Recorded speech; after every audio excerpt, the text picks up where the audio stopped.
தமிழ்நாட்டுல எல்லாமே சேஞ்ச் ஆயிடுச்சு. உங்க நகையையும் சேஞ்ச் பண்ணுங்க. உங்க பழைய நகைக்கு கிராமுக்கு 150 ரூபாய் கூடுதலா வாங்கி புது நகை எடுத்துக்கோங்க. அதே கம்மி சேதாரம் தான் உங்க லலிதால மட்டும்தான். ஆச்சி மசாலா எந்த சமையலும் ருசி தேடும் ரகசியம் 20 ரூபாய். ஹாலிடேஸ்னாலே அது நம்ம GT Holidays தான். GT Holidays, South India's #1 travel brand. You know you are special when you're with GT Holidays. Nakkheeran நேயர்களுக்கு வணக்கம். இன்று நம்முடன் கருத்துக்களை பகிர்ந்து கொள்ள இணைந்திருக்கிறார் திமுக தேர்தல் பணிக்குழு செயலாளர் கடலூர் இளப்பு இணைந்தவர்கள். வணக்கம் சார். அனைவருக்கும் வணக்கம். முதலமைச்சர் பேசும்பொழுது இவங்க பேசவே விடலை, எதிர்கட்சிகள் இடையூறு செய்கிறாங்க அப்படிங்கிறது தான் ஆளுங்கட்சியோட குற்றச்சாட்டு. அவர் சபாநாயகரும் சொல்கிறாரு, முதலமைச்சர் ஆளுநர் உரைக்கு நன்றி தெரிவிக்கிற அந்த விவாதத்தின் மீது பேசுகிறாரு. அந்த விளக்கம் அவர் பேசி முடித்ததுக்கப்புறம் எதிர்கட்சி தலைவருக்கு வாய்ப்பு கொடுக்கப்படும், அது வரைக்கும் அமைதியாக இருக்கலாம் அப்படின்னு சொல்கிறாரு. அதையும் கேட்கல இவங்க விவாதிக்கும் போது எப்படிலாம் முதலமைச்சரை குறை சொன்னாங்க, தாவே காட்சியை குறை சொன்னாங்க. அப்போல்லாம் முதல்வர் அமைதியாக இருக்கு இல்லையா, முழுமையாக அமைதியாக இருந்து கேட்டார்ல. அமைச்சர்கள் 2-3 பேர் ஏந்திரிச்சு குறுக்கீடு செய்தாலும் சபாநாயகர் எதிர்கட்சி தலைவருக்கு முழுமையாக பேச அவகாசம் கொடுத்தாரு, முழுமையாக பேச அனுமதி அளித்தார். அதே போல் எதிர்கட்சி தலைவர்களும் முழுமையாக முதலமைச்சர் பேச்சை கேட்டால் என்ன, கேட்டிருக்கணும், கேட்கல, பேசவே விடலை அப்படிங்கிறாங்க ஆளுங்கட்சி. எப்படி பார்க்குறீங்க? அவங்க ஏன் வெளில போனாங்க அப்படிங்கிறதுக்கு அதுவும் ஒன்று சொல்கிறாங்க. பல்வேறு துறைகளில் கட்சி நிதி வசூலிக்கப்பட்டது, பார்ட்டி ஃபண்ட் அப்படின்னு வசூலிக்கப்பட்டது. அப்படி அந்த வார்த்தையை கேட்ட உடனே இவங்களுக்கு அவ்வளவு ஆத்திரம் வருது, அந்த பயத்தில் தான் வெளில போகிறாங்க அப்படிங்கிறாரு நிர்மல்குமார். அப்படி சொல்கிறாரு அமைச்சர். என்னன்னா இதை எப்படி பார்க்கணும்னா, ஒரு சட்டமன்றம் எப்படி நடக்கணும், சட்டமன்றம் இதற்கு முன்பெல்லாம் எப்படி நடந்தது, சட்டமன்றத்தின் உள்ள மாறுபட்ட கருத்துடையவர்களாக இருந்தாலும் கூட எந்த நேரத்திலும் எந்த சூழ்நிலையிலும் சட்டப்பேரவையை முறையாக ஒழுங்காக நடத்துகின்ற நிலையை பார்ப்பாங்க. இப்போ முதலமைச்சர் அவர்கள் பதில் சொல்றேன், முதலமைச்சர் அவர்கள் விளக்கம் சொல்றேன் அப்படின்ற பேர்ல எதை வேணாலும் சொல்லக்கூடாது, எப்படி வேணாலும் பேசலாம்னு நினைக்க கூடாது. தேவையே இல்லாம வாயை கொடுத்து வாங்கி கட்டிக்கிற வேலையெல்லாம் முதலமைச்சராக இருக்கிற நடிகர் விஜய் அவர்கள் செய்யறாங்க. நாம என்ன இதுல குறிப்பிட்டு சொல்ல விரும்புறோம்னா, திராவிட முன்னேற்ற கழகம், எதிர்கட்சிகள், எதிர்கட்சி தலைவர் எல்லாருமே, எதிர்கட்சி தலைவராக இருக்கிற எங்களுடைய இளைஞரணி தம்பி உதயா அவர்கள் சட்டப்பேரவையில் அனுபவம் உள்ளவர். இந்த முதலமைச்சர் போல இல்லை. இப்போ முதலமைச்சர் பேசுகின்ற பொழுது எப்படி பேசினார்னு உங்களுக்கு தெரியும். விதவிதமாக பேசுவது, தேவையில்லாத கருத்துக்களை எடுத்து அங்கு விதைப்பது. அதை நீங்க என்ன பண்ணுவீங்க, ஸ்பீக்கர் என்ன பண்றாரு, அவை குறிப்பிலிருந்து எடுப்பாரா? இப்ப தேவையான விஷயத்தையா முதலமைச்சர் பேசினாரு? விவசாயிகளுக்கான பிரச்சனைகளை பற்றி கேள்விகளை கேட்கும் போது ஒரு முதலமைச்சர் அதற்கான விளக்கங்கள்லாம் கொடுத்திருக்கலாம். மின்வெட்டு பற்றி இருக்கக்கூடிய நிலைகளுக்கு முதலமைச்சர் அதற்கான காரணங்களை பேசியிருக்கலாம். எதிர்காலத்தில் என்னுடைய அரசாங்கம் இதையெல்லாம் செய்ய போகிறது, நான் ஆளுநர் உரையின் மூலமாக இதெல்லாம் தெரிவிச்சிருக்கிறேன் அப்படின்னு கூட நீ சொல்லியிருக்கலாம். அதெல்லாம் எதுவுமே கிடையாது. தேவையில்லாம நையாண்டி பேசுறது, வேணுனே கிண்டல் கேலிகள் பேசுறது, அப்பா எங்க, உங்க அப்பா வந்தாங்களா, இதெல்லாம் தேவையா ஒரு முதலமைச்சர் பேச்சா? இந்த ஒரு விஷயத்திலேயே நீங்க தெரிஞ்சுக்கலாம். முதலமைச்சர் சட்டப்பேரவையில ஆளுநர் உரையில பேசுறாராம், உங்க அப்பாவை தேடினாங்களா, அப்பாவை காணோன்னு. யாருடைய அப்பாவை எங்க காணோன்னு நீ வாயை கொடுத்து வாங்கி கட்டிக்கிற. அதற்கு இவருக்கு துணை போகிற, இவருக்காக சப்போர்ட் பண்றவங்க எல்லாம் இதெல்லாம் தலையை குனிஞ்சுக்கிறாங்க. இதெல்லாம் கேட்டீங்கன்னா வேற ஒண்ணும் கிடையாது. இன்னைக்கு இருக்கிற சூழ்நிலையில் நம்முடைய சட்டமன்றத்துல எதிர்கட்சியின் மூலமாக கேட்கிற கேள்விகளுக்கு ஒழுங்கா பதில் சொல்லணும்னா, இந்த கமிஷன் வாங்குறத பத்தி நாங்க பேசுறோம், அது கமிஷன் எங்க வரும், கவர்மெண்ட்டுக்கு வரணும், அது போகணும், இதை எடுத்துக்கிட்டீங்க அப்படின்னு சொன்ன உடனே வெளிநடப்பு இல்லை. வெளிநடப்பு செய்ததற்கு காரணம், எந்த கேள்விக்கும் முறையாக முதலமைச்சர் பதில் சொல்லவில்லை. பதில் சொல்லாதது மட்டுமல்ல, பிரச்சனைகளுக்கு சரியான முறையில் நாங்கள் உரிய நடவடிக்கை இனிமேல் எடுத்து இதையெல்லாம் சரி செய்வோம் என்று கூட சொல்லல. அப்படி சொல்லாத பொழுது வேணும்னே எதிர்க்கட்சிகள் மேல பழியை தூக்கி போட்டுட்டு அதுல என்ன உங்களுக்கு பெருமை? நாம என்ன கேட்கிறோம், இதுவரையில ஒரு பிரஸ் மீட்டை கூட ஏன் முதலமைச்சர் சந்திக்கல? ஒரு பிரஸ் மீட்டை சந்திக்காது மட்டுமல்ல, இவ்வளவு நாளும் சட்டப்பேரவையில அப்படியே வாயை மூடிட்டு உட்கார்ந்து இருந்தது ஏன்?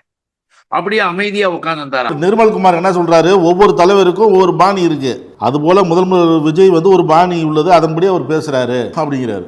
எப்படி சட்டமன்றம்னா நான் நாடக மேடை நினைச்சுக்கிட்டீங்களா, இல்ல சினிமா ஷூட்டிங் நினைச்சுக்கிட்டீங்களா? அவங்களுக்கு ஒரு ஒரு பாணி இருக்கும். அந்த பாணிகள் பார், எதையாவது நீங்கள் சொல்லுவதாக இருந்தால் முறையாக சொல்லு. சொல்றதுக்கு தெரிஞ்சா இப்ப கேள்வி கேட்கறாங்கன்னு வச்சுங்க, கேள்வி கேட்கும் போது நீங்க என்ன, இப்ப மதுரை மாவட்டத்துல மேலூர்ல தாவேகா தொண்டர்களுடன் சேர்ந்து உயர்கல்வித்துறை அமைச்சராக இருக்கிற விஸ்வநாதன் டான்ஸ் ஆடினாரு. இப்படியெல்லாம் தாவேகாவை சேர்ந்தவர்கள், அவர் டான்ஸ் ஆடினாரு, டான்ஸ் ஆடிட்டு போனாருன்னா அதோட கிடையாது, அதுக்கு பாடுற பாட்டு கூட போட்டிருக்காங்க. வாடி வாடின்னு இவர் பாடின பாட்டான். அப்போ ஊர்ல கிராமத்துல ஒரு அமைச்சர், உயர்கல்வித்துறை அமைச்சர் இப்படி எல்லாம் ஆடுறாரு. இன்னும் பல ஊர்கள்ல பார்த்தா, இப்ப நாமக்கல் மாவட்டத்தெல்லாம் திருச்செங்கோடு பக்கத்துல இயற்கை உபாதை கழிக்க சென்ற பெண்ணை தாவேக்கா கொடி போட்ட கார்ல போய் வழிமறிச்சு ஒரே இழிவாக பேசி தகராறு, சண்டை, அதெல்லாம் வீடியோ எடுத்து போடுது. முதல்வர் என்ன சொன்ன, உன் கட்சிக்காரர்களை அடக்கி வை, நாடு முழுக்க உன்னுடைய கட்சிக்காரர்கள் இப்படி பண்றாங்கன்னு எடுத்து சொன்னா அதுக்கெல்லாம் விளக்கம் கிடையாது. என்னுடைய கட்சிக்காரர்கள் பேசும்போதே ரொம்ப, அவர் பாத்தீங்களா இந்த வீடியோ எல்லாம் பாத்தீங்கன்னா தெரியும், ரொம்ப ஸ்டைலாகவும் அப்படியே திரும்பி என்னன்னு கேட்கறதும் திரும்பி இவங்களை பாக்குறதும் என்ன நடிச்சுக்கிட்டு இருக்காரு. அவரு ஸ்கிரீன் பிளேவுல ஒரு சீனு, கிளைமேக்ஸ் சீன் மாதிரி நினைச்சுக்கிட்டு, அப்ப எழுதி கொடுத்தவன் யாரு, நடிப்பை சொல்லி கொடுத்தவங்க யாரு, இங்க சிரிங்க இங்க சிரிக்காதீங்கன்னு சொல்லி கொடுத்தவங்க யாருன்னு எல்லாரும் கேட்க ஆரம்பிச்சிட்டாங்க. ஏன்னு கேட்டா, நடிகர் விஜயாகத்தான் அவர் வந்தாரே, முதல்வர் விஜயாக ஏன் வரல? இதுதான் நம்முடைய கேள்வி. அதற்கான விளக்கங்களை ஒழுங்கான முறையில அவர் செய்திருக்கணும். அவரு சரியில்லாதனால்தான் அவருடைய அமைச்சர்களாக இருப்பவர்கள் சரியில்லாம டான்ஸ் ஆடிக்கிட்டு இருக்கிறாங்க.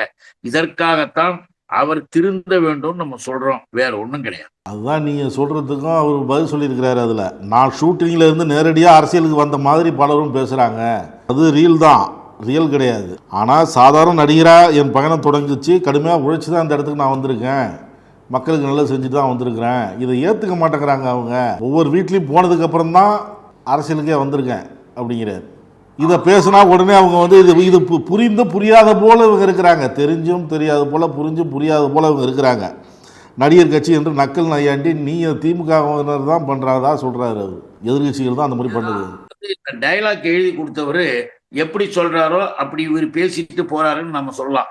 நீங்க இந்த தாவைக்கான்ற இந்த கட்சி ஒரு அமைப்பு ரீதியாக உங்கள் பின்னணியில யார் யார் இருந்தாங்கன்னு அந்த கதை உள்ள போவேனா, எல்லாரும் சேர்ந்து திமுகவிற்கு எதிர்ப்பாக ஒரு குரூப்பை உருவாக்க கூப்பிட்டு இங்க உட்கார வச்சு இந்த அமைப்பை உருவாக்குனாங்க.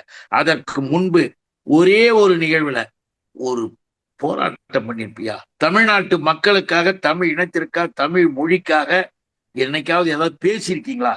அறிக்கையாவது கொடுத்திருக்கீங்களா? வெளியிலேயே வந்திருக்கீங்களா? பொது வாழ்க்கை என்றால் என்னவென்று திரும்பி பார்த்தவர். ஏன் சென்னையில மிகப்பெரிய பேரிடர் மழை பொழிந்து ஒரே புயல் வெள்ளத்துல இருக்கும் பொழுது கூட எட்டி பார்க்காத நடிகர் விஜய். ஏன் எதுக்கு போனா, அதெல்லாம் அவங்க போன, நாம நடிகர்கள், எங்களுக்கு அது வேலை இல்லை என்று டைலாக் பேசின நபர் தான் மிஸ்டர் விஜய். பொது வாழ்க்கை, பொது பணி என்பதில் நாட்டமே இல்லாமல் இருந்த ஒருத்தர் இப்ப திடீர்னு ஏதோ காத்தடிக்கும் போது மேல பறந்த மாதிரி இன்னைக்கு முதலமைச்சர் ஆகியிருக்கலாமே தவிர, நாம என்ன சொல்றோம், முதல்வர் ஆயிட்டீங்க, இனிமே முதல்வருக்குரிய தகுதியோடு தரத்தோடு பேசு, அந்த வேலையை செய்யுங்க. நான் எதுக்காக இதை மறுபடியும் சொல்றேன்னா, அப்பாவை பத்தி எல்லாம் பேசுனதுனாலதான் என்ன ஆச்சு, பேஸ்புக்ல நமக்கே கூட தெரியாத விஷயம், அவங்களுடைய தாயார் தந்தையாருடைய திருமண போட்டோவை போட்டு அந்த போட்டோவுல 5 வயது பையனாக விஜய் நிற்கிறார். அம்மாவுக்கு அப்பாவுக்கும் கல்யாணம் ஆகுது, அதுல 5 வயசு பையனா விஜய் நிற்கிறார். போட்டோவை பேஸ்புக்ல போடுறாங்க. நமக்கே புரியல இது எப்படி, என்ன இதுன்னு, எதுக்காக இருக்கிறாங்க. நான் குறை சொல்றதோ தப்பு சொல்ல வரல, அது அவருடைய நிலைப்பாடுகள், அவருடைய குடும்பம். ஆனால் நீ ஏன் தேவையில்லாம மற்றவர்களை இழிவாக பழி சொல்லி பேசுற? இந்த ஊழல் கதையெல்லாம் பேசிக்கிட்டு நான் அப்படி ஊழல விட மாட்டேன், ஊழல அப்படியே பிடிச்சிருவேன் எல்லாத்தையும், நான் பொதுவாக எல்லாம் செஞ்சிருவேன்னு சொன்னேன். நாங்க கேட்கிறோம், நீங்கள் அதிகாரத்திற்கு வருவதற்கு முன்பே எதை பற்றியும் சட்டத்தை பற்றி கவலைப்படாமல் மிகப்பெரிய மோசடியை செய்திருக்கிறீர்கள் என்று நாம் பகிரங்கமாக குற்றம் சாட்டுறோம். அதுக்கு முதல்ல விஜயை சேர்ந்தவர்கள் விஜயை முதல்ல சொல்லட்டுமே. எங்க தலைவரை பார்த்து எங்க இயக்கங்களை பார்த்து கேள்வி கேட்டுட்டு சிரிச்சுக்கிட்டு நையாண்டி நக்கல் பேச்சு சட்டமன்றத்துல பேசிட்டீங்களே. பொது வாழ்க்கைக்கு அதிகாரத்திற்கு இன்னைக்கு வந்துட்டீங்க. அதிகாரம் வந்ததற்கு முன்பே நீங்கள் எல்லாரையும் ஏமாத்துறீங்க. அதுக்கு ஆதாரம் சொல்லணுமா?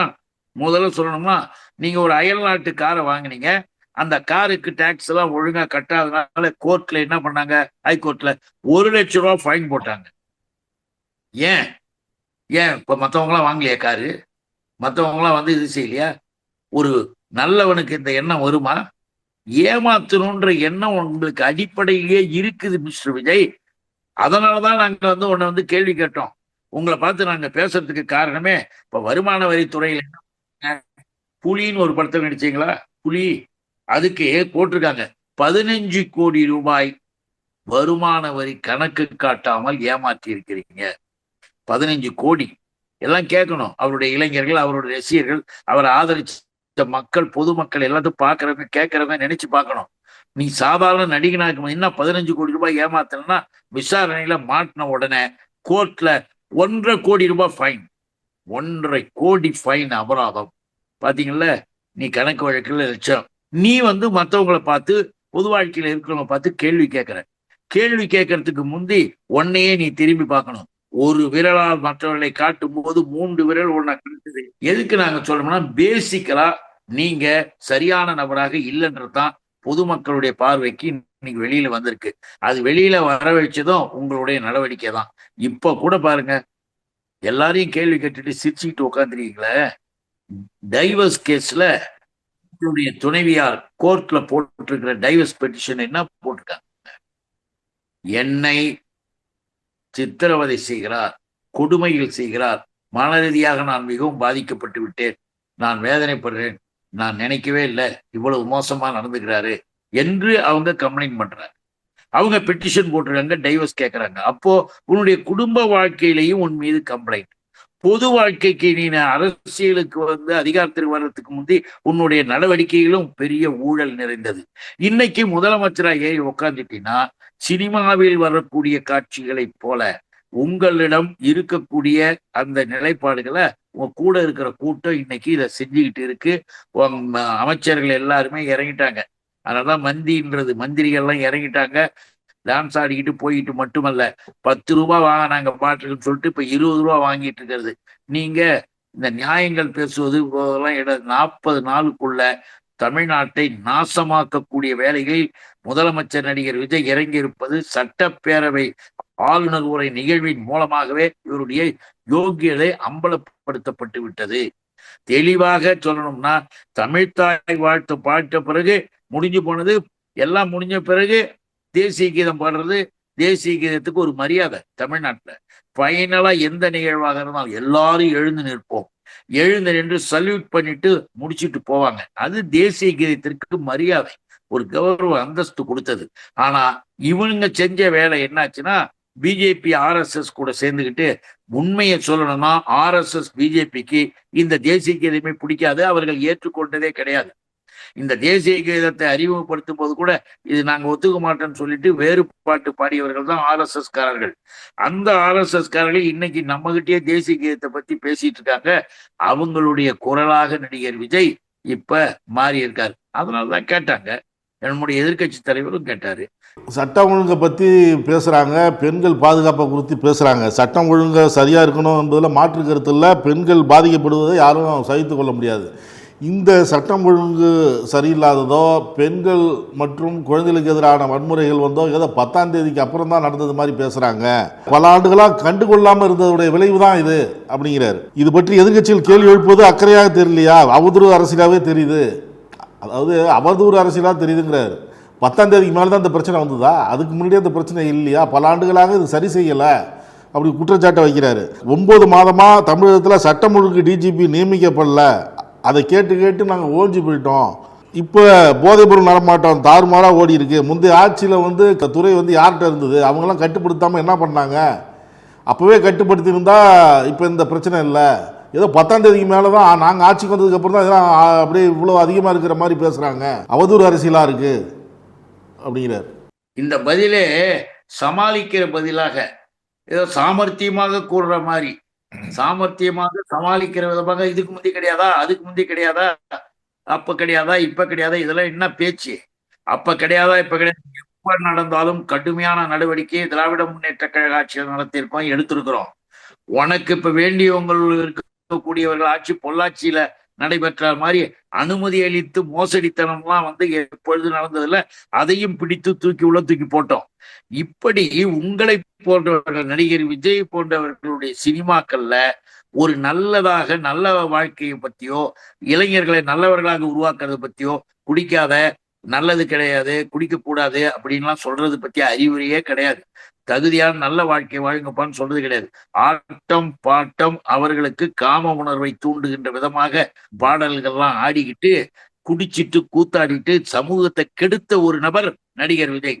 அப்படி கெடுத்த நபரின் மூலமாகத்தான் இளைய சமுதாயம் பல நேரங்களில் வீணடித்து பாழ்பட்டு போச்சு. இது நீண்ட காலமாக வந்தாலும் கூட திராவிட முன்னேற்ற கழகத்தின் ஆட்சியில கடுமையான நடவடிக்கைகள் எடுக்கப்பட்டதுக்கு ஆதாரத்தை நாம் தர முடியும். ஆனால் இந்த ஆட்சி வந்த உடனே ஏன் இப்ப இதுக்கு கூட பதில் சொல்லாம, பாலியல் வன்கொடுமைகளை எல்லாம் கைது செய்யறவன்ல 75% தாவேக்கா. இந்த தற்குறிகள், இந்த விஜயினுடைய தம்பிகள், சீடர்கள் சொல்றாங்களே, இவருடைய ரசிகர்கள் தான் கைதாகிறாங்க. நான் இப்ப கூட சொன்னேன், ஒரு இயற்கை உபாதை கழிக்க போற பெண்ணுகிட்ட போய் இந்த தாவேக்கா கொடி போட்ட கார் அப்படி போய் திரும்பி நிக்குது, அந்த பொம்பளை கத்திக்கிட்டு கதறுது, இவனுங்கெல்லாம் இறங்கி கையை பிடிச்சிக்கிட்டு நடு ரோட்ல வீடியோவோட ஓடிட்டு இருக்கு. இப்போ நாம எதுக்கு சொல்றோம்னா, உன்னை சார்ந்தவர்களை முதல்ல திருத்து. உன்னை சார்ந்தவர்கள் பாலியல் வன்கொடுமை செய்வது என்பது மிக அதிகமாக தமிழ்நாட்டில் இப்ப இருக்கு. 40 நாளா நீங்க வந்ததற்கு பிறகு அரசாங்க அலுவலகத்துல போய் நீங்க என்ன கேள்வி கேட்கறது, அதுக்கெல்லாம் பதில் சொல்லுங்க. ஒரு மகளிராக இருக்கக்கூடிய அதிகாரிகள்கிட்ட போய் தாவேக்காரர்கள் அதிகபட்சமாக வார்த்தைகளை பேசி, கெட்ட வார்த்தைகளை பேசி மிரட்டுவது, இதெல்லாம் இந்த ஆட்சி வந்ததற்கு பிறகு. ஆக கணக்கெடுத்து பார்த்தாங்க. கணக்கெடுத்து பார்க்கும்போது ஒரு தகவல் வந்தது. நடிகர் விஜய் முதலமைச்சர் ஆனதற்கு பிறகு தமிழ்நாட்டில் நடைபெற்றிருக்கிற பாலியல் வன்கொடுமை என்பது எப்பொழுதுமே நடந்தது கிடையாது. 40 நாள்ல இவ்வளவு மோசமான செயல் நடந்ததில்லைன்றது ப்ரூவ்டு. எல்லாம் ப்ரூவ் பண்ணி எல்லாமே இது பண்றாங்க. நாம கேட்கிறோம், நீதான் எல்லாரும் உன் கையில அதிகாரம் வந்துச்சு இல்ல, காவல்துறை இப்போ உன் கையில தானே இருக்கு. இது மன்னராட்சி இல்லை மக்கள் ஆட்சிங்கிறாரு. யார் வேணாலும் மக்கள் கேள்வி எழுப்பலாம், விமர்சனம் செய்யலாம், அதெல்லாம் செய்யலாம். அதில் எல்லாத்துக்குமே உரிமை உண்டு. நடுநிலையோடு இந்த பிரச்சனைகள் குறித்து பேசினா நன்மையாக இருக்கும். சட்ட ஒழுங்கு பிரச்சனை, மக்கள் நலன் சார்ந்த குறித்து பேசினா அதை காது கொடுத்து கேட்பதற்கு எங்கள் அரசு தயாராக இருக்கு அப்படிங்கிறாரு. நாம உங்களுக்கு சரியான முறையாக அனுபவம் இல்லை அப்படின்னும் போது, நீ ஒரு முறையாவது அனுபவம் பெற்றவர்களுக்கு நல்ல விதமாக ஆட்சி நடத்திய எங்களுடைய முதல்வர்கிட்ட கூட நீ கேட்கலாம். ஏன்னா எங்களுடைய முதல்வர் அவர்கள் நாடு நல்லா இருக்கணும்னு நினைக்கிறவர், அனைவருக்கும் அனைத்தும் என்று சொல்பவர். எதிர்கட்சி எதிரிகள் என்றெல்லாம் அவர் பார்க்கவே மாட்டார். நல்லதை கேட்டா சொல்லியே தருவாரு. நிர்வாக ரீதியாக உனக்கு தெரியலன்னா கேட்கலாம்ல. என்னைக்காவது அது மாதிரி மதிச்சிருக்கீங்களா? சும்மா வெளியில பேட்டி கொடுத்துட்டு போயிட்டா போதுமா? நாங்க நல்லது நடக்கணும்னு சொல்லிட்டு நாங்க போராடிக்கிட்டு இருக்கிறோம். ஆனா நீ நல்லது நடக்காத ஒரு சூழ்நிலையை உருவாக்கி வச்சு விட்டுட்டு அது அப்படிதான் நடக்கும், இது இப்படிதான் நிக்கணும் நீங்களா கற்பனை பண்றீங்க. அதனால இதை நம்ம முழுவதுமாக சொல்றது என்பது ரொம்ப கஷ்டமா இருக்கு. ஏன்னு கேட்டீங்கன்னா, பள்ளிக்கூடத்துல கூட பாருங்க, ஸ்கூல்ல காலை உணவு திட்டம், அதெல்லாம் ஏன் உங்களுக்கு தெரியாதா? அதெல்லாம் கூட செய்யலைய நடிகர் விஜய் அவருடைய அமைச்சர்கள். காலை உணவு திட்டத்தை அறிவிச்சா போதுமா? பல ஊர்களில் காலை உணவு திட்டத்திற்கு சரியான கொடுக்காதனால என்னாச்சு தெரியுங்களா? எல்லாம் பட்டினி குழந்தைங்க 2 நாள் காலைல சாப்பிடாம அது பட்டினி போட்டது இந்த ஆட்சி. அதை நம்ம சொல்லும் போது திருந்திக்கிங்கன்னு சொல்றோம். ஆஹா, ஏன் ஆட்சியில தான் அப்படி இருந்ததா, அந்த ஆட்சியில இல்லையா, இந்த ஆட்சியில? இதா கேள்வி? இதா கேட்கறது? பதவியிலேயே அதிகாரத்தில் இருக்கிறவர்களுக்கு இது ஒரு பதில், இது ஒரு கேள்வியா? அதுக்கு தான் சொன்னோம், திருந்துங்கன்னு சொல்றோம், நல்லா இருக்கணும். செப்டம்பர் 15 தாய்மாமன் தங்க மோதிர திட்டம் தொடங்கப்படும். அதற்காக ஆண்டுக்கு 756 கோடி ரூபாய் நிதி ஒதுக்கீடு அப்படின்னு செய்தி வெளியாயிருக்கு. இது எப்படி பார்க்குறீங்க? அதாவது இது இவருக்கு சொல்லியிருப்பவர்கள், கொடுத்திருப்பவர்கள் ஒரு பெரிய ஸ்கீம், இவருடைய பேருக்கு அதை செய்யலாம் அப்படின்னு சொல்லி எல்லாம் செஞ்சிட்டு இருக்கிறத பத்தி நாம ஒன்றும் பெருசா சொல்ல. செப்டம்பர் 15 அறிஞர் அண்ணாவினுடைய பிறந்த நாள். அறிஞர் அண்ணாவின் பிறந்த நாளில் நான் இதை ஆரம்பிக்கிறேன் அப்படின்னு சொன்னார்னா அதை கூட முறையாக செய்யுங்க. தாய்மாமன் சீர் என்றால் என்ன, எப்படி வச்சிருக்கீங்க, ரூல்ஸ் அண்ட் ரெகுலேஷன்ஸ் எப்படி போட போறீங்க? நீங்களே அப்புறம் தாய்மாமன் ஆயிடாதீங்க. எல்லாத்துக்கும் தாவேக்காவினரை தாய்மாமனாகவே ஆக்கி எல்லாரும் கதை பண்ண போறாங்க. எதுக்காக சொல்ல வரோம்னா, செய்வதை திருந்த செய்யுங்கள். சொல்லுவாங்க, சொல்லும்போது நல்லா இருக்கும், ஆனா செய்யும் போது நல்ல விதமாக செய்யணும். நீங்க சொல்லி செய்த பலது சரியில்லை, இதையாவது சரியா செய்யுங்க என்றுதான் நம்ம கேட்கணும். டாஸ்மார்க்கில் கட்சி நிதி போச்சு அப்படின்னு சொன்னால் கோபம் வருது இவங்களுக்கு. அதனால தான் ஏஞ்சி வெளில போயிட்டாங்க. அந்த துறையில் மட்டுமல்ல, பல்வேறு துறைகளில் இது போல் நடந்திருக்கு. பள்ளி கல்வித்துறையில் 400 கோடி ரூபாய் கட்சி நிதி வசூலிக்கப்பட்டதாக செய்தி வெளியாயிருக்கு. இது யாருக்கு சென்றது, இது குறித்தெல்லாம் வழக்கு தொடரப்படும் அப்படின்னு சொல்கிறாரு மின்சாரத்துறை அமைச்சர் நிர்மல்குமார் சொல்கிறாரு. இப்போ குற்றம் சொல்றது, குற்றம் சாட்டுவதெல்லாம் ஒன்றும் பெரிய கஷ்டம் கிடையாது. நீ உன்னுடைய பேச்சுக்களும் உங்களுடைய அரசினுடைய செயல்களையும் கண்டிச்சு வெளிநடப்பு பண்றாங்க. அப்படி வெளிநடப்பு பண்ணும்போது இதுக்காக தான் பண்ணாங்க, அதுக்காக தான் பண்ணாங்க, அவங்க எதற்கு பண்ணார்கள் என்பது நாட்டுக்கு தெரியும், பத்திரிகைக்கு தெரியும், பிரஸுக்கு தெரியும், எல்லாத்தையும் பேசியிருக்காங்க. இவங்க உள்ள உட்காந்துக்கிட்டு எதுக்கு சொல்லிட்டோம், அது சொல்லிட்டோம், என்னமோ இவங்க பெரிய சுப்ரீம் கோர்ட் ஜட்ஜி மாதிரி. நம்ம எதுக்காக சொல்ல வரோம்னா, செய்கின்ற தவறுகள் எல்லாம் இப்பொழுது இந்த அரசாங்கம் செய்கின்ற தவறை வேகமாகவும் முனைப்போடும் செய்து கொண்டிருக்குது. ஏதாவது கேட்டா முன்னால் இருந்தவங்க மேல ஒரு பழியை தூக்கி போட்டுட்டு எதையாவது ஒண்ணு கிடக்கு ஒண்ணு சொல்லிக்கிட்டு இருக்கிறாங்க என்பதுதான் இப்ப நடந்துகிட்டு இருக்கிறதே தவிர வேற ஒண்ணும் கிடையாது. ஏன்னா மின்சாரத்துறை அமைச்சர் நாம தான் அடிக்கடி சொல்றோம், இப்ப இந்த மின்வெட்டு அதிகமா இருக்குன்னு அங்கங்க இரவு நேரத்துல மின்வெட்டு எல்லாரும் மக்கள் வெளில கிடக்குறாங்க. ஏதாவது பதில நீ நிர்வாக ரீதியாக அந்த ஊழியர்களை, அந்த நிர்வாகத்துறையினுடைய தலைமையில் இருக்கக்கூடிய அதிகாரிகளை என்னைக்காவது கூட்டு பேசியிருக்கார? ஏன் தமிழ்நாடு முழுவதும் போன, ஏன் சுற்றி வாங்கல? ஒரு மாவட்டத்திற்கும் இருக்கக்கூடிய அதிகாரிகளை வைத்துக் கொண்டு ஏன் அமைச்சர்கள் பேசக்கூடாதா? இல்ல முதலமைச்சர் வரக்கூடாதா? சுத்தக்கூடாதா? சும்மா காலைல 9 மணிக்கு போய் சாயந்தரம் 5 மணி வரைக்கும் ஜாலியா இருந்துட்டு வர்றதா? எப்பொழுது பார்த்தாலும் போதைத்தனமாகவே இருக்கிற மாதிரி ஒரு பார்வையை காட்டி கொண்டிருப்பதே தப்பு இல்லையா? நீங்க மின்துறை அமைச்சர் ஒழுங்கான முறையான செயலை செய்தா நம்ம தமிழ்நாட்டுல இப்ப மின்சாரத்துக்கு எந்த குறையும் கிடையாது. ஆனா மின்சாரம் குறையில்லாம இருக்கிறது, விநியோகம் செய்வதிலே கோளாறு இருக்கிறது. ஏன் இப்படி ஒரு கோளாறுனா, நிர்வாகம் சரியில்லை. நிர்வாக திறமை இல்லைன்னு தெரிஞ்சும் கூட முதலமைச்சர் அதை பத்தி கவலைப்படலை. அதுக்காக தான் நம்ம சொல்றோம், இவர்கள் எதை வேண்டுமென்றாலும் சொல்வார்கள், எப்படி வேண்டுமென்றாலும் பேசுவார்கள். பேசிவிட்டு அவங்க தொடர்ந்து செய்யறதான் செஞ்சுக்கிட்டு இருக்கிறாங்க. அதற்கெல்லாம் முடிவு வரணும்னா ஏதேனும் ஒரு நிலையில் மக்களுடைய தீர்ப்பு வரக்கூடிய அடுத்த கட்ட தேர்தலில் தான் இவங்களுக்கு திருந்தறதுக்கு வாய்ப்பு இருக்கு. அது வரைக்கும் இப்ப என்ன நினைக்கிறாங்க, எல்லா இடத்திலையும் நாங்க எல்லாரையும் ஏமாத்தி வச்சிருக்கிறோம், எல்லாரையும் டான்ஸ் ஆட வச்சிருக்கோம், பாட்டு பாட வச்சிருக்கோன்ற கதையில போய்கிட்டு இருக்கிறாங்க. ஆனா தமிழ்நாட்டுல இப்போ ஒரு அரசு நடப்பதாகவே தெரியல. ஏதோ ஒரு படம் ஒண்ணு எடுத்துக்கிட்டு இருக்கிறாங்க பொழுது, அந்த படத்துல ஒரு காட்சி ஓடுதுன்ற மாதிரி முதலமைச்சர் அப்படியே சீன்ல ஆக்ட் பண்ண மாதிரியே தான் சட்டமன்றத்துல பண்ணாருன்றது எல்லாருக்கும் தெரியும். எதிர்கட்சிகள்லாம் என்ன சொல்றாங்க, தாவேக அரசு பாஜக தயவுல இருக்கு, பாஜக எதிர்த்து பேசல அப்படிங்கிற மாதிரி சொல்றாங்க. ஆனா நிர்மல்குமார் என்ன சொல்றாரு, முன்னாள் அமைச்சர்கள் மீதான வழக்கை விசாரிக்கிறதுக்கு ஆளுநர் அனுமதி தரல, அப்ப பாஜக ஆதாயம் இல்லாம எதையும் செய்யாது, அப்ப ஏதோ ஒரு உத்தரவாதம் திமுக தரப்புல இருந்து கொடுக்கப்பட்டிருக்கு அப்படிங்கிறார். அதாவது இந்த அரசாங்கம் என்பது பின்னணியில பாஜக RSS இருக்கிறது என்பது துவக்கத்திலிருந்தே எல்லாருக்கும் தெரிஞ்ச ஒரு உண்மை. அவர்கள் தள்ளி நின்று கொண்டு வேடிக்கை பார்ப்பது மட்டுமல்ல, இவர்களை இயக்கி கொண்டிருப்பது அமித்ஷா. இந்த குற்றச்சாட்டை பகிரங்கமாக நாம சொல்றோம். ஏன் அப்படி சொல்றோம்? நீங்கள் இதுவரையில் பொறுப்பேற்று கொண்டதற்கு பிறகு யூனியன் கவர்மெண்ட்டை, ஒன்றிய அரச கண்டிச்சு எதையாவது கண்மூடித்தனமா கண்டிக்க முடியாதுங்கிறாரு, எதிர்த்து பேச முடியாது அப்படிங்கிறாரு.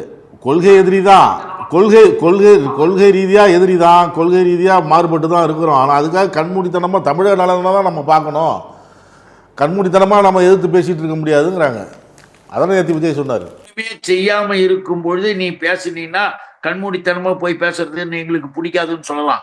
ஆனால் அவர்கள் ஒண்ணுத்திலும் விவகாரம் வைக்கிறாங்க. ஒரு விஷயத்திலும். இப்ப தமிழ் மொழி, இவர்களுடைய ஆட்சியில தமிழ் மொழியுடைய நிலைமை என்ன? சமஸ்கிருதத்திற்கு எத்தனை கோடி ஒதுக்கி சமஸ்கிருதத்துக்கு அவ்வளவு கோடி, வெறும் 124,000 கோடி பேர் பேசுற தமிழ் சமஸ்கிருதத்துக்கு 24 கோடி பேர் பேசுற சமஸ்கிருதத்துக்கு இத்தனை கோடி, 300-400 கோடி. ஆனா நம்முடைய கிளாசிக்கல் லாங்குவேஜ் செம்மொழிக்கு மிக குறைவாக 100-105 கோடி தான் ஒதுக்கி இருக்கிறாங்கன்னா இதை கேள்வி கேட்க கூடாதா? ஏன் கேட்கல? நாம கேட்க சொல்றோம். மொழியை அவன் அழிப்பது, அதை போல தமிழ்நாட்டினுடைய நிலைகளில் எல்லா வகையிலையுமே திரும்பியே பார்க்கல. உனக்கு போதுமான நிதி கொடுக்குறாங்களா? ஜிஎஸ்டி பெண்டிங் எவ்வளவு இருக்கு? ஜிஎஸ்டி நம்ம கிட்ட இருந்து கலெக்ஷன் பண்ணிட்டு போனதை மோடி அரசாங்கம் எவ்வளவு திருப்பி கொடுக்குது? அது என்னன்னு கேட்க கூடாதா? ஏன் கேட்கலன்னு சொன்னா, ஆகா நாங்க எல்லாத்தையும் போய் கேட்க மாட்டோம் அப்படின்னு பதில் சொல்றதா? போதுமான நிதி ஆதாரத்தை தமிழ்நாட்டிற்கு கொடுக்காது மட்டுமல்ல, ஒவ்வொரு துறை குறித்தும் இப்ப அயல் நாட்டின் மூலமாக நம்முடைய மாநிலத்திற்கு வர வேண்டிய பல்வேறு திட்டங்களை, பல்வேறு முதலீடுகள், தொழிற்சாலைகளை கூட நிறுத்தி வைக்கிறது மோடி அரசாங்கம். பக்கத்துல இருக்கக்கூடிய அரசுக்கெல்லாம் ஓகேவா, ஆனா தமிழ்நாட்டுக்கு கிடையாதான். தமிழ்நாட்டுக்குன்னா தமிழ் மக்களுக்கு கிடையாதுன்னா இதை கேளுங்கன்றோம். மொழியை தமிழர்களின் எதிர்கால வாழ்வு வளத்தை கெடுக்கிறான். அதெல்லாம் கேட்காம அவர் என்ன சொல்றாரோ அதை நாங்க கேட்டுக்குவோம். எங்களுக்கு போதுமான அளவுக்கு கொள்ளையடிக்கிற மாதிரி பணம் கொட்டி கொடுக்குறாங்க. அந்த பணத்தை வாங்கிக்கிட்டு நாங்க திமுகவை எதிர்ப்போம். திமுகவை எதிர்க்கிறதுக்காக தான் நாங்க உட்கார்ந்துருக்கோமே தவிர எங்களுக்கு வேறு வேலை இல்லைன்றதுதான் அதனுடைய அர்த்தம். மக்கள் பணத்தை ஒரு பைசா கூட தொடவும் விட மாட்டேன், தொட்டால் விட மாட்டேன், இதற்கு முன்னர் தொட்டவர்களையும் விட மாட்டோம் அப்படிங்கிறாரு. மேலும் என்ன சொல்கிறாரு? ஒவ்வொரு ஊழலாக வெளியே வந்து கொண்டிருக்கிறது, ஒவ்வொரு வேஷமும் கலையுது, ஒவ்வொருவரின் வேஷமும் கலைஞ்சு போடும் போல இருக்கு அப்படிங்கிறாரு. ஏற்கனவே ஆண்ட கட்சியை தான் அவர் சொல்றாரு. இவரை யாரும் தடுக்கல, இவரை யாரும் இதை செய்யாதன்னு சொல்லல. இவரு அதிகாரத்துல இருக்கிறவரு சட்டப்படி செய், நாங்கள் எங்களுடைய நிலைப்படி எங்களுடைய இயக்கத்தினுடைய சிறப்பினுடைய தன்மையை என்ன தெரியுங்களா? நீதிமன்றத்திற்கு வா, அங்கே நாங்கள் யார் என்பதை நிரூபித்து காட்டுறோம். நாங்க சந்திக்க வேண்டிய இடத்துல சந்திக்கிறோம். நீண்ட நெடு நாட்களாக எத்தனை வழக்குகளை திமுக மேல போட்டீங்க, ஆனால் எந்த வழக்கிலையும் திமுக தண்டனை பெறவில்லை. காரணம் என்ன? அதே மாதிரி இட்டு கட்டிக்கிட்டு கதை பேசிக்கிட்டு அடுத்தவன் சொல்றதை கேட்டுக்கிட்டு டைலாக் பேசிக்கிட்டு ஊழல் வழக்கு அதெல்லாம் போட்டுப்பார், நாங்க சந்திக்க வேண்டிய.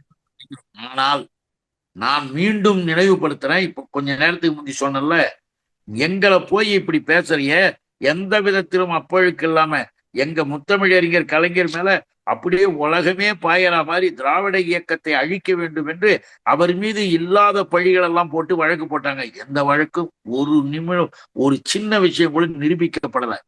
ஆனால் இவர்களை போன்றவர்கள் தான் தண்டிக்கப்பட்டாங்க. இவர்களை சார்ந்த அரசாங்கத்தில் இருந்து கொண்டு திமுகவை எதிர்த்த மறைந்த ஜெயலலிதாவுக்கெல்லாம் 4 வருஷம் 100 கோடி ஃபைனு. எதுக்கு இதை விஜய்க்கு நினைவுபடுத்துறேன்னா, உனக்கும் அப்படி ஒரு நிலைமை வரதுக்கு வாய்ப்பு இருக்கு மிஸ்டர் மாண்புமிகு முதல்வரே. நீங்க சும்மா இதெல்லாம் பேசிட்டு இருக்காங்க. ஏன்னா ஏற்கனவே 1.5 கோடி கோர்ட்டால தண்டிக்கப்பட்டு ஃபைன் போடப்பட்டவர், ஏற்கனவே 1 லட்சம் ஃபைன் போடப்பட்டவர், உங்க மேலேயே சித்திரவதைகள் செய்கிறவர்கள் சொல்லிட்டு கோர்ட்ல கேஸ் பெண்டிங்ல இருக்கு. அதனால நாம முதலமைச்சருக்கு சொல்றோம், நீங்கள் பிறரை பற்றி பேசுவதற்கு முன்பு நீங்க மற்றது உங்களை சரி பண்ணிக்கங்க. உங்க அரசாங்கத்தின் மூலமாக உரிய நடவடிக்கைகளை சரியாக எடுக்க வேண்டும். இல்லை என்றால் வழக்கு நாங்கள் தொடுப்போம் என்பதையும் இங்க நான் தெளிவாக சொல்லிக்க விரும்புகிறேன். கருத்துக்களை பகிர்ந்ததற்கு நன்றி சார். நன்றி, வணக்கம். நக்கீரன் டிவிக்கு சப்ஸ்கிரைப் செய்யுங்கள். உங்கள் ஆதரவே எங்கள் பலம். ஆசிரியர்களுக்கு நண்பனாகவும் மாணவர்களுக்கு ஆசானாகவும் திகழும் தேர்வு வழிகாட்டி, ஒவ்வொரு பாடத்திற்கும் அனுபவமிக்க ஆசிரியர்களின் துல்லியமான தெளிவான விடைகள்.